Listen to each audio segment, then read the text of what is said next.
তা চলো তোমার বন্ধুরা তোমাদের দাদাভাইকে জিজ্ঞাসা করি যে অন্নপূর্ণা ভাণ্ডারের যে ফর্মটা ফিল আপ করলাম সেই টাকাটা ঢুকলো না কেন। হ্যাঁ, তোমরা যে আমার থেকে ভোটটা নিয়ে না, যে অন্নপূর্ণা ভাণ্ডারের 3,000 টাকা করে ঢুকবে, সেই টাকাটা কোথায় গেল?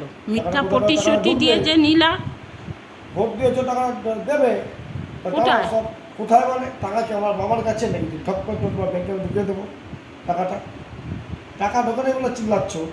আজ টিএমসি ক্ষমতা কচুকাটা কাটতো, স্বামীগুলো কাটতো, তোমরা যে বিধবা হয়ে থাকতো সেটা ভালো লাগতো নাকি? সেটা ভালো লাগতো? টাকার সময় না টাকা ঢুকবে, কত ব্যস্ত আর কিচ্ছু নেই, কত ব্যস্ত আর কী আছে, টাকা ঢুকবে তো, মানে এখনই দাও, সময় হোক, টাকা ঠিক ঢুকে যাবে। কবে ঢুকবে? আর ঢুকবে সামনের মাসে, টাকা ঢুকতে পারে,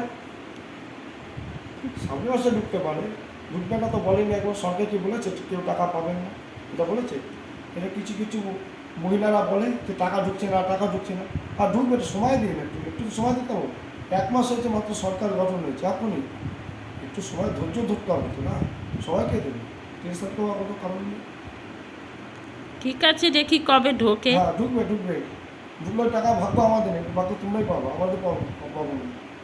প্রয়াস আমরা করি না, তোমরা পাও, ওই টাকা নিয়ে বিউটি পার্লারে যাও, সোনো পাউডার কেনো লাগাও, ভালো থাকবে, যাও।